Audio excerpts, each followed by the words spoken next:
Hi ನಮಸ್ತೆ, welcome to ನೀರಬಿದ್ರೆ channel. ಇವತ್ತು ನಾನೊಂದು ಆರೋಗ್ಯಕರವಾದ ಸಾರು ಮಾಡುವುದು ಹೇಗೆಂದು ತೋರಿಸಿಕೊಡುತ್ತೇನೆ. ಇದು ಮಳೆಗಾಲದಲ್ಲಿ ಶೀತ, ಕೆಮ್ಮು, ಜ್ವರ ಇರುವಾಗ ನಮಗೆ ಬೇರೆ ಯಾವುದೇ ಪದಾರ್ಥ ರುಚಿಯಾಗುವುದಿಲ್ಲ. ಆವಾಗ ಮಾಡಿ ಕುಡಿಯುವಂಥ ಸಾರು. ಇದು ದೊಡ್ಡಪತ್ರೆ ಎಲೆ ಅಥವಾ ನಾವು ಸಾಂಬ್ರಾಣಿ ಎಲೆ ಅಂತ ಹೇಳ್ತೇವೆ. ಇದೊಂದು 10ರಿಂದ ನಿಮಗೆ ಎಷ್ಟು ಬೇಕಷ್ಟು, ನಾನಿಲ್ಲಿ ಒಂದು 10 ಎಲೆಗಳನ್ನು ತಗೊಂಡಿದ್ದೇನೆ. ಹಾಗೆ ಇದು ವಿಟಾಮಿನ್ ಸೊಪ್ಪು ಅಂತ, ತುಂಬ ಹೇರಳವಾಗಿ ವಿಟಾಮಿನ್ನ ಅಂಶ ಇರುವಂತಹ ಸೊಪ್ಪು ಅಂತ ಹೇಳ್ಬೋದು. ಇದನ್ನು ಚಿಗುರು ಚಿಗುರಾಗಿ ನಾವು ತೆಗೆದುಕೊಳ್ಳಬೇಕು.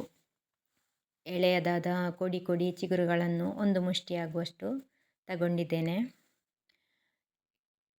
ಇನ್ನು ಈ ಸೊಪ್ಪುಗಳನ್ನೆಲ್ಲ ಕ್ಲೀನ್ ಮಾಡಿ ಚೆನ್ನಾಗಿ ತೊಳೆದು ಕಟ್ ಮಾಡಿ ಇಟ್ಟುಕೊಳ್ಳೋಣ.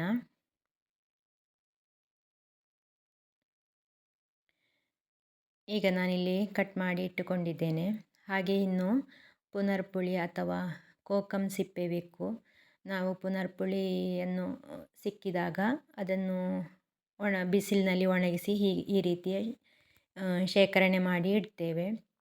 ಹಾಗೆ ಕಾಳು ಮೆಣಸಿನ ಹುಡಿ ಬೇಕು, ಅಥವಾ ಕಾಳು ಮೆಣಸಿನ ಹುಡಿ ಇಲ್ಲದಿದ್ದರೆ ಕಾಳು ಮೆಣಸನ್ನು ಜಜ್ಜಿ ತಗೊಳ್ಬೋದು.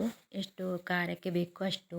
ಇದು ಸ್ವಲ್ಪ ಖಾರವಾಗಿದ್ದರೆ ಶೀತ, ಕೆಮ್ಮು, ಜ್ವರ ಎಲ್ಲ ಇರುವಾಗ ಬಾಯಿಗೆ ತುಂಬ ರುಚಿಯಾಗ್ತದೆ.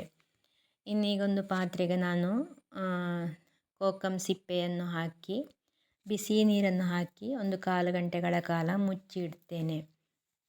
ಯಾಕೆಂತೇಳಿದರೆ ಅದು ಹುಳಿ ಅಂಶ ಎಲ್ಲ ಬಿಡಲಿಕ್ಕೆ ಒಳ್ಳೆಯದಾಗ್ತದೆ ಅಂತ.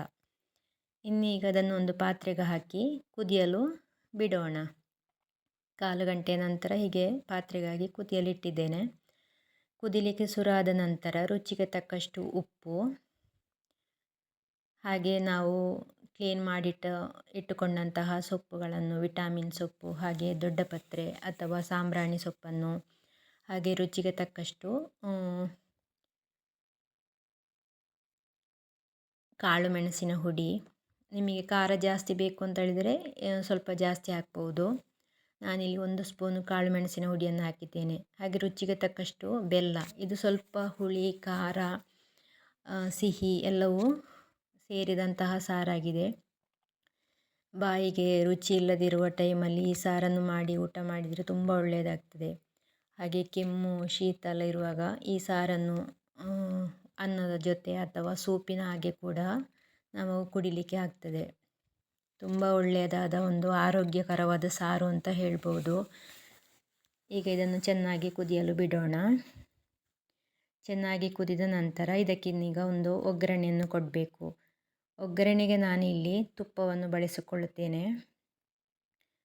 ತುಪ್ಪ ಬಿಸಿಯಾದ ನಂತರ ಜೀರಿಗೆ 1 ಚಮಚ ಹಾಕಿದ್ದೇನೆ. ಹಾಗೆ ಸ್ವಲ್ಪ ಸಾಸಿವೆ ಸಿಡಿದ ನಂತರ ಕರಿಬೇವಿನ ಸೊಪ್ಪನ್ನು ಹಾಕಿ ಆಫ್ ಮಾಡಿಕೊಳ್ಳೋಣ. ಈ ಸಾರಿಗೆ ಜೀರಿಗೆಯಿಂದ ಒಗ್ಗರಣೆ ಕೊಟ್ಟರೆ ತುಂಬ ಪರಿಮಳವನ್ನು ಕೊಡ್ತದೆ. ಹಾಗೆ ಆರೋಗ್ಯಕ್ಕೂ ಜೀರಿಗೆ ಕೂಡ ಒಳ್ಳೆಯದು. ಇನ್ನೀಗ ಒಗ್ಗರಣೆಯನ್ನು ಸಾರಿಗೆ ಹಾಕಿದರೆ ರುಚಿಯಾದ ಆರೋಗ್ಯಕರವಾದ ಸಾರು ಊಟಕ್ಕೆ ಸಿದ್ಧವಾಯಿತು. ಅಥವಾ ನೀವು ಕುಡಿಯುವುದಿದ್ದರೆ ಹಾಗೆ ಕೂಡ ಕುಡಿಯಬಹುದು. ಖಂಡಿತ ಈ ಮಳೆಗಾಲದಲ್ಲಿ ಅಥವಾ ಯಾವುದೇ ಸೀಸನಲ್ಲಿ ಕೂಡ ನಾವು ಮಾಡಿ ಕುಡಿಯಬಹುದು. ಮಳೆಗಾಲದಲ್ಲಿ ಶೀತ ಎಲ್ಲ ಇರುವಾಗ ಜಾಸ್ತಿ ಈ ಸಾರನ್ನು ಮಾಡಿ ಊಟ ಮಾಡುತ್ತೇವೆ. ಹಾಗೆ ಈ ವಿಡಿಯೋ ಇಷ್ಟವಾದರೆ ನಿಮ್ಮ ಫ್ರೆಂಡ್ಸ್ ಆ್ಯಂಡ್ ಫ್ಯಾಮಿಲಿಗೆ ಶೇರ್ ಮಾಡಿ. ಹಾಗೆ ಸಬ್ಸ್ಕ್ರೈಬ್ ಮಾಡದೆ ನೋಡ್ತಾ ಇದ್ದರೆ ಖಂಡಿತ ಸಬ್ಸ್ಕ್ರೈಬ್ ಮಾಡಿ ನನಗೆ ಸಪೋರ್ಟ್ ಮಾಡಿ. ಇದನ್ನೀಗ ಸೂಪಿನ ಹಾಗೆ ಕೂಡ ಕುಡಿಬಹುದು, ಅಥವಾ ಅನ್ನದ ಜೊತೆ ಕೂಡ ನೀವು ಊಟ ಮಾಡಿಕೊಳ್ಳಬಹುದು. ಹಾಗೆ ಈ ವಿಡಿಯೋ ನೋಡಿದ್ದಕ್ಕಾಗಿ ಧನ್ಯವಾದಗಳು. Thank you.